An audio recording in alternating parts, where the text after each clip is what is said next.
শিহাব অনুকে নিয়ে ফুচকার দোকানে এলো। অনুর দিকে তাকিয়ে ধীর কণ্ঠে জিজ্ঞেস করলো, কি কি খাবে আগুনের গোলা? অনু শিহাবের দিকে চোখ গরম করে তাকালেই শিহাব হেসে দিল এবং বলল, ঠিক আছে, রাগ করতে হবে না। এখন বলো কি খাবে?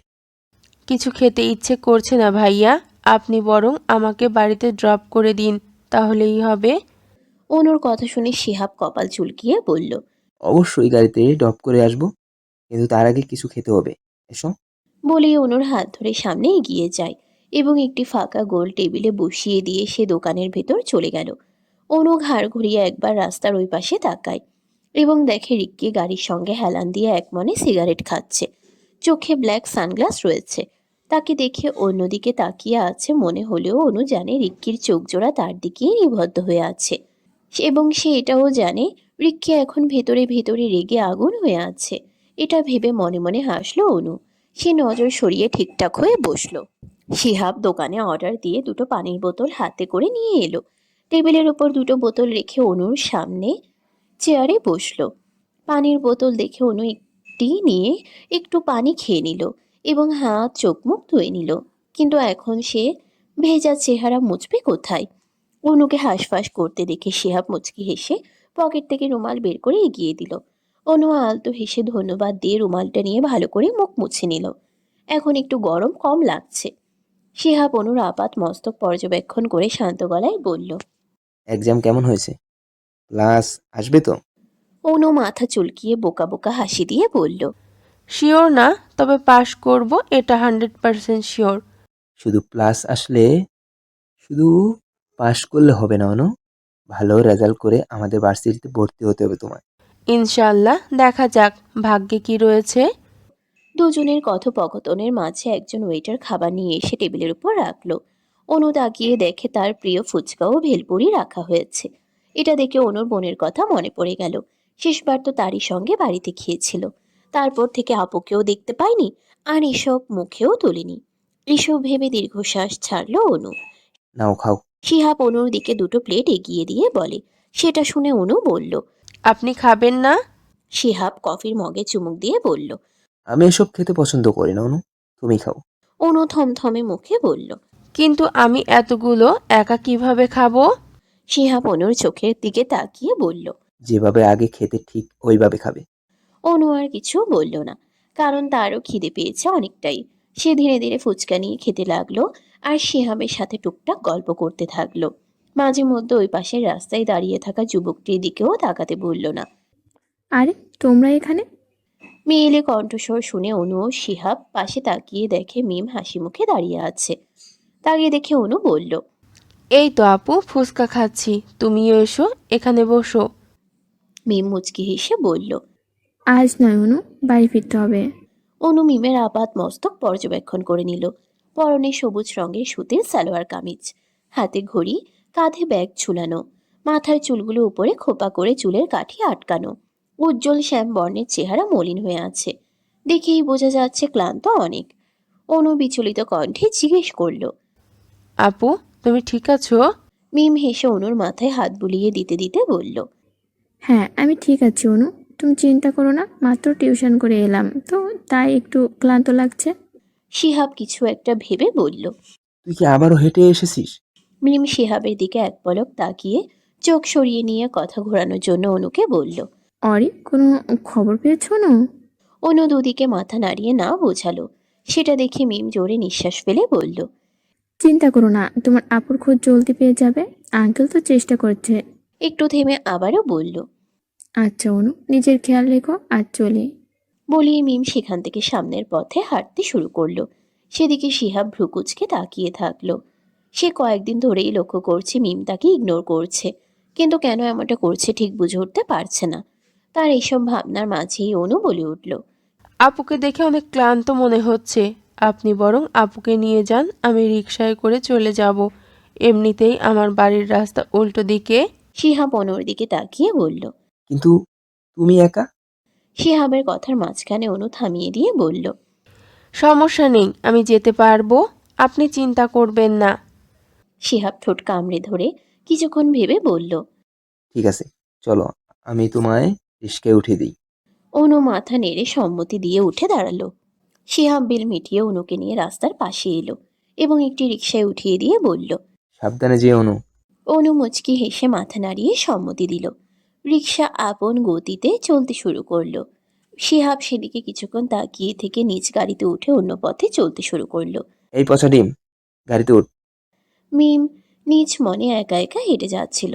হঠাৎ শিহাবের কণ্ঠস্বর শুনে চমকে পিছনে তাকিয়ে দেখে শিহাব গাড়িতে বসে রয়েছে এবং তাকে ইশারায় পাশের সিটে আসতে বলছে। মিম এগিয়ে গিয়ে কৌতূহলী হয়ে বলল। তুই তুই এখানে কি করছিস? শিহাব দাঁতে দাঁত চেপে বলল। বিয়ে করতে এসেছি। হয়েছে? মিম শান্ত চোখে শিহাবের দিকে তাকিয়ে গাড়ির ডোর খুলে ড্রাইভিং সিটের পাশের সিটে বসে পড়ল এবং সিট বেল্ট বাঁধতে বাঁধতে জিজ্ঞেস করল। অনুকে কোথায় রেখে এলি? মেয়েটা একা যেতে পারবে? শিহাব গাড়ি স্টার্ট দিয়ে বলল। ও, তোর মতো ইডিয়েট নয়। নিজের খেয়াল নিজে রাখতে পারে, বরং একটু বেশি বিচ্ছু টাইপের। মিম হেসে সিটে গা এলিয়ে দিয়ে চোখ দুটো বন্ধ করে রইল। হঠাৎ সে নিজের কপালে ও গলায় হাতের স্পর্শ পেয়ে চোখ মেলে তাকায়। জ্বর তো নেই, খুব শরীর খারাপ করছে, ডক্টরের কাছে যাব? না, আমি ঠিক আছি, তোকে এত ভাবতে হবে না। শিহাব নিজের হাত সরিয়ে নিয়ে শান্ত গলায় বলল। তুই আমাকে ইগনোর করছিস কেন? কোনো সমস্যা? মিম জানালার বাহিরে তাকিয়ে থেকে বলল। তেমন কিছু না, জাস্ট মুড সুইমিং হয়েছিল। বাবা, ডিমের আবার মুডও রয়েছে, জানা ছিল না। মিম চট করে পাশে ফিরে শিহাবের মাথার বড় বড় চুলগুলো দু হাতে টেনে ধরে দাঁতে দাঁত চেপে বলল। তোরে আমি কতবার বলেছি এই নামে আমায় ডাকবি না, শিয়ালের বাচ্চা, তুই ভালো হলি না। শিহাব এক হাতে গাড়ি ড্রাইভ করছে ও অন্য হাতে মিমের হাত সরানোর চেষ্টা করে বলল। আরে মুরগির ডিম, চল ছাড় আমার, নাহলে আজ কিন্তু দুজনেই পটল তুলবো। মিম জোরে একটা টান দিয়ে শিহাবের মাথার চুলগুলো ছেড়ে নিজের সিটে এসে বসে পড়ল। এদিকে শিহাব নিজের মাথা ডলতে ডলতে বলল। ডাইনি কোথাকার, আজকে যতগুলো চুল ছিঁড়লি না, তার থেকেও দ্বিগুণ তোর মাথার চুল ছিঁড়বো আমি। জাস্ট ওয়েট অ্যান্ড ওয়াচ, পচা ডিম। মিম মুখ ভেঙচি কেটে ঠোঁট চেপে হাসল। পরক্ষণে কিছু একটা মনে পড়তেই ঠোঁটের হাসিটা মিলিয়ে গেল। সিটে মাথা ঠেকিয়ে চোখ দুটো বন্ধ করে ধীর কণ্ঠে বলল। একটা কথা বলি? শিহাব মনোযোগ সহকারে গাড়ি ড্রাইভ করতে করতে জবাব দিল। বল। কিছু মনে করবি না তো? আজ পর্যন্ত কিছু মনে করেছি? হুম, যে আজ করবো? যা বলার নির্দ্বিধায় বল। মিম শুকনো ঠোঁট জিহবা দিয়ে ভিজিয়ে নিয়ে বলল। তুই কি ও অনুকে পছন্দ করিস? শিহাব স্বাভাবিকভাবেই বলল। অপছন্দ করার মতো কোনো কারণ রয়েছে? মিম কিছুক্ষণ চুপ থেকে বলল। ভালোবাসিস তাকে? শিহাব ছোট্ট করে জবাব দিল। হুম। মিম হাসল। সে ঠিকই ধরেছিল। সে শিহাবের দিকে তাকিয়ে বলল। তাহলে এতদিন বলিসনি কেন? নিজের অনুভূতি নিয়ে শিওর ছিলাম না, তার উপর পরে যদি এটা শুনে রিয়াক্ট করতো তখন, তাই চুপ করেছিলাম। অরিকে এই চিনলি? আমি গ্যারান্টি দিতে পারবো, অরি যদি এটা জানতো তুই অনুকে ভালোবাসিস, তাহলে ও তোদেরও এক করে দিত, হয়তো নিজের পরিবারকেও রাজি করিয়ে নিত। আফটার অল আমরা কিন্তু খুব ভালো করেই জানি তুই কেমন। আর এমনি এমনি তো তোর ভার্সিটির ক্রাশ বয়ের নামের তালিকায় নাম ওঠেনি। You are so good man Shihab, তোকে রিজেক্ট করার মতো কোনো কারণই নেই, বরং তোর মতো জীবনসঙ্গী অনেক মেয়ে চায়। হয়েছে, আর পাম দিতে হবে না তোকে। কথায় আছে সত্য কথার ভাত নাই, আসলে ঠিক কথা। বাত নেই তো কি হয়েছে, বিরিয়ানি তো আছে। দেখ, আই এম সিরিয়াস। ওকে বাবা, আই এম সরি। মিম কিছু না বলে চুপচাপ বসে থাকলো। কিছুটা সময় অতিবাহিত হয়ে যাওয়ার পর সে আবারও বলল। সত্যি তোর পছন্দের প্রশংসা করতে হয়, অনু তোর জন্য একেবারে পারফেক্ট। শিহাব কিছু বলল না, শুধু ঠোঁট কামড়ে ধরে মুচকি মুচকি হাসলো। তার হাসিটা মিমের চোখ না এড়িয়ে গেলেও তার চোখের অশ্রু ঠিকই শিহাবের চোখ এড়িয়ে গেল। নিউ ইয়র্ক সিটির ম্যানহাটন এলাকায় এখন ভোর 5টা। অরি রুম থেকে ফ্রেশ হয়ে বেরিয়ে এলো। এই 1 মাসের মধ্যে লিওয়ান তাকে শারীরিকভাবে কষ্ট ছাড়া আর কোনোভাবেই আঘাত করেনি। এখন অবশ্য লিওয়ান বেশিরভাগই বাইরে থাকে। মাঝে মধ্যে হুটহাট মাঝরাতে এসে নিজের কাজ হাসিল করে আবারও সকালে উধাও হয়ে যায়।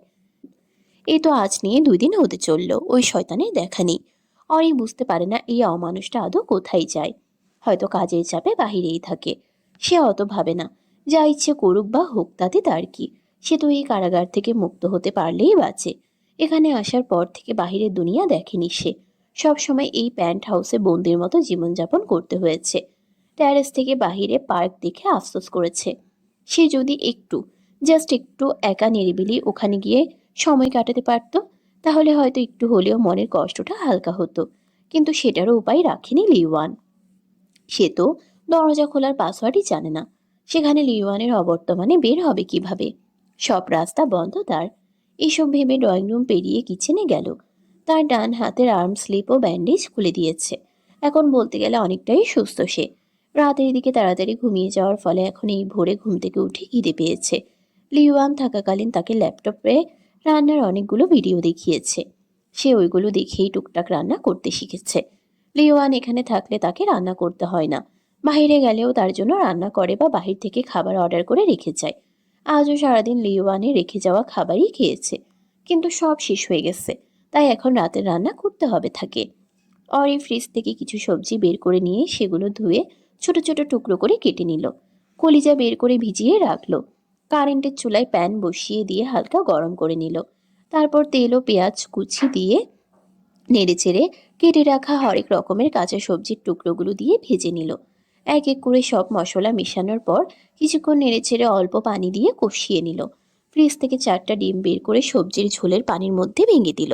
তারপর ঢাকনা দিয়ে রেখে আরও কিছুক্ষণ সময় নিয়ে রান্না করতে থাকলো। এই রান্নাটা তার কাছে খুব সহজ মনে হয়েছে। ডিম ভাজতেও হলো না, আবার সিদ্ধও করতে হলো না। ব্যাপারটা দারুণ, সঙ্গে খেতেও অসাধারণ।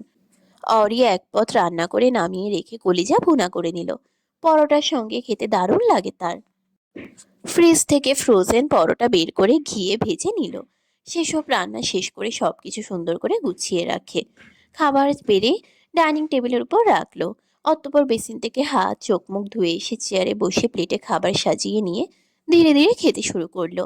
অরির খাওয়ার মাঝে লিওয়ান ক্লান্ত শরীর অরির খাওয়ার মাঝে লিওয়ান ক্লান্ত শরীরে দরজা খুলে ভেতরে প্রবেশ করলো। এই 1 মাসে এদিক থেকে ওদিক ছুটতে ছুটতে তার জীবনটা ঝালাপালা হয়ে গেছে। তার উপর হাসপাতালে ডিউটি, অফিসে সব কিছু একা হাতে সামলিয়ে উঠতে না উঠতেই দিন গড়িয়ে রাত ও রাত গড়িয়ে দিন হয়ে যায়। অরি মাথা ঘুরিয়ে এক পলক লিওয়ানের ক্লান্ত মুখের দিকে তাকিয়ে আবারও চোখ সরিয়ে নিয়ে খাবার খাওয়াতে মনোযোগ দিল। লিওয়ানও এক পলক তার টেডি বেয়ারকে দেখে নিয়ে দ্রুত পায়ে রুমে গিয়ে গোসল ছেড়ে বের হয়ে এলো। পরনে শুধু 3 কোয়ার্টার জিন্স। তোয়ালে দিয়ে মাথার চুল মুছতে মুছতে রুম থেকে বের হয়ে ডাইনিং টেবিলের কাছে এলো।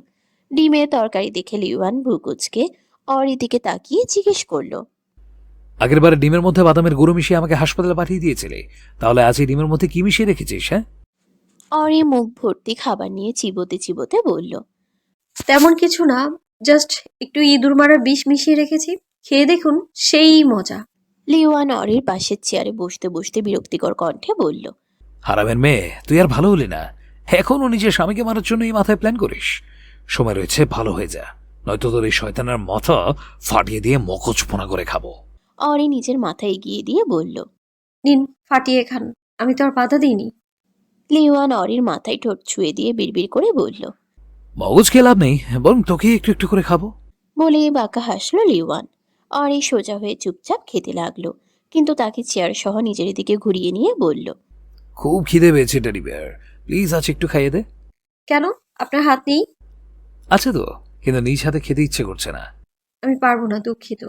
লিওয়ান কিছুক্ষণ চুপ করে থেকে জানতে চাইল। আজ হাত যদি ভালো না থাকতো তাহলে কি খাইয়ে দিতি? অরি পরোটা ছিঁড়ে মুখে দিয়ে বলল। ভেবে দেখতাম।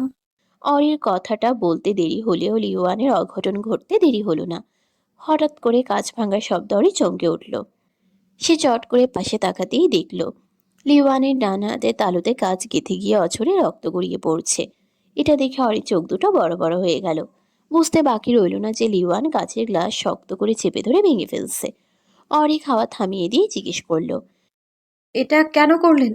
লিওয়ান অরির চোখের দিকে তাকিয়ে বলল, তুই একটু আগে বললি না হাত ভালো না থাকলে ভেবে দেখতিস আমাকে খাইয়ে দিবি কিনা?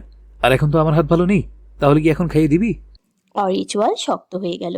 সে দাঁতে দাঁত চেপে বলল, এখনো যদি খাইয়ে দিতে না চাই তাহলে? নাথিং। কথাটি বলে লিওয়ান উঠে চলে যেতে চাইল, কিন্তু অরি তার বাঁ হাত ধরে শান্ত গলায় জিজ্ঞেস করল। কোথায় যাচ্ছেন? লিওয়ান অরির দিকে না তাকিয়েই বলল, ঘুমাতে, খুব ঘুম পাচ্ছে। একটু আগে না বললেন খুব খিদে পেয়েছে? পেয়েছিল, তবে এখন নেই। বসুন, আমি খাইয়ে দিচ্ছি। তার আর কোনো দরকার নেই। আমি কিন্তু বারবার বলবো না। লিওয়ান আর কিছু না বলে চুপচাপ এসে চেয়ারে বসলো। অরি ততক্ষণে হাত ধুয়ে ফার্স্ট এড বক্স নিয়ে এসেছে। লিওয়ানের মতো এসবে তার অভিজ্ঞতা না থাকলেও সে কাঁচা হাতে লিওয়ানের হাত থেকে কাজ বের করে ড্রেসিং করে দেয় এবং ক্ষতস্থানে ব্যান্ডেজও পেঁচিয়ে দিল। টেবিলের উপর থেকে কাচের টুকরোগুলো সরিয়ে বেসিনে গিয়ে হাত পরিষ্কার করে এলো। চেয়ারে বসতে বসতে খেয়াল করলো লিওয়ান তার দিকে এক দৃষ্টিতে তাকিয়ে আছে। এটা দেখে সে তেমন কিছুই বলল না। নতুন করে প্লেটে দুটো পরোটা, ডিম দিয়ে সবজি ও কলিজা ভুনা নিল। পরোটার অংশ ছিঁড়ে এক পিস কলিজা দিয়ে লিওয়ানের মুখের সামনে ধরল। লিওয়ান বিনা বাক্যে সেটা তৃপ্তির সঙ্গে গ্রহণ করে নিল এবং বিড়বিড় করে বলল, এমন তৃপ্তি পাওয়ার জন্য আমি বারবার নিজেকে আঘাত করতে প্রস্তুত, টেডি বিয়ার। বিডি। অনু রিকশায় চুপচাপ বসে আছে। প্রায় অর্ধেক পথ চলে এসেছে। হঠাৎ করে রিকশার সামনে একটি কার দ্রুত বেগে এসে থামে যায়। অনাকাঙ্ক্ষিতভাবে রিকশাওয়ালা ভয় পেয়ে জোরে পাশে ঘুরিয়ে নিল রিকশা। হুট করে এমন হওয়ায় অনু নিজেকে সামলাতে না পেরে রিকশা থেকেই রাস্তার মাঝখানে ধপাস করে পড়ে গেল। সঙ্গে সঙ্গে ব্যথায় আর্তনাদ করে উঠল। ডান হাত আপনা আপনি চলে গেল তলপেটের উপর। সে পেট চেপে ধরেই চেঁচিয়ে উঠল, ওই কানা শয়তান, তোর কি এটা বাপের রাস্তা যে এভাবে গাড়ি চালাস? তোরে আজ পুলিশে দিমু খাড়া। অনু উঠতে গিয়েও কিছু একটা অনুভব করা মাত্রই থম মেরে বসে থাকলো। এদিকে তাকে পড়ে যেতে দেখে রিকশাওয়ালা দ্রুত এগিয়ে এসে চিন্তিত গলায় বললেন, মা, তুমি ঠিক আছো? হঠাৎ করে গাড়িটা সামনে আসতে থেকে ভয় পেয়ে গেছি, তাই ওইভাবে রিক্সাটা টানলাম। অনু নিচে বসে থেকেই বলল, না না চাচা, আমি ঠিক আছি, জাস্ট হাতে আর পায়ে ব্যথা পেয়েছি, আপনি চিন্তা করবেন না। কথা বলা শেষ হতেই অনু দেখলো গাড়ির ডোর খুলে রিক্কি হেলে দুলে বেরিয়ে এলো। এটা দেখে অনুর মাথায় আগুন জ্বলে উঠল। সে আশেপাশে তাকিয়ে দেখলো একটা ইটের টুকরো পড়ে রয়েছে। সে চট করে ওটা তুলে নিয়েই রিক্কির দিকে ছুঁড়ে মারলো, কিন্তু ইট লাগার আগেই রিক্কি সরে গেল। চোখ থেকে সানগ্লাস খুলে গলার কাছে ঝুলিয়ে রেখে বলল, দেখেছেন চাচা, এই কলেজ পড়ুয়া পুচকি একটা মেয়ের কি সাহস! দিনে দুপুরে হট ইটে মার্ডার করার চেষ্টা করছে। রিক্কির এহেন কথাবার্তা শুনে রিক্সাওয়ালা চাচা খ্যাক করে বলে উঠলেন, চুপ থাকো হে ছোকরা, তোমার জন্যই মাইয়াটা রাস্তায় পইরা গেল। কই এসে মাপ চাইবা, তা না কইরা মজা করছো? রিক্কি গাড়ির উপর বসে বলল, কি আর করব বলুন তো চাচা, এই মাইয়াটা ভীষণ জ্বালায় আমারে, তাই ভাবলাম একটু শাস্তা করি। রিক্সাওয়ালা চাচা অবাক কণ্ঠে বললেন। তোমরা দুজন একে অপরকে চেনো? রিক্কি ঘাড় কাত করে অনুর দিকে তাকিয়ে বলল, হ্যাঁ, খুব ভালো করেই চেনা জানা রয়েছে। রিক্সাওয়ালা চাচা থমথমে খেয়ে গেলেন। উনি আর কি বলবেন ভাষা খুঁজে পেলেন না। রিক্কি গাড়ি থেকে নেমে এগিয়ে গিয়ে একটা 1000 টাকার নোট দিয়ে শান্ত গলায় বলল, এটা নিন চাচা, রিক্সার যা ক্ষতি হয়েছে সেটা ঠিক করে নিয়েন। এটা অনেক বেশি, এত টাকা লাগবে না তো। রিক্কি হেসে ওনার পকেটে নোট গুঁজে দিয়ে বলল, সমস্যা নেই চাচা, আপনি এটা রাখুন। রিক্সাওয়ালা চাচা অনুর দিকে তাকিয়ে নরম গলায় বললেন, মা, আমি কি এখান থেকে যাব? অনু মাথা নেড়ে বলল। আপনি যান চাচা, আমি ওনাকে চিনি। চাচা আর কিছু বললেন না। রিক্সা নিয়ে উল্টো দিকে চলে গেলেন। অনুকে এখনো নিচে বসে থাকতে দেখে রিক্কি বলল, আজ কি ম্যাডামের বাড়িতে যাওয়ার মুড নেই? অনু কিছু বলল না, শুধু পেট চেপে ধরে মাথা নিচু করে বসে রইল। রিক্কি ভ্রুকুচকে নিচ থেকে ফাইলটা তুলে গাড়ির ভেতর রেখে আবারও এগিয়ে এলো এবং অনুর সামনে হাঁটু গেড়ে বসে ধীর কণ্ঠে বলল, এই উড়নচণ্ডী, খুব বেশি ব্যথা পেয়েছো? অনু নিশ্চুপ। রিক্কি এবার তার দু গালে হাত রেখে বলল। লুক অ্যাট মি অনু। অনু মাথা তুলে রিক্কির দিকে তাকাতেই তার এক চোখ বেয়ে অশ্রু গড়িয়ে পড়ল। সেটা দেখে রিক্কি চমকে উঠল।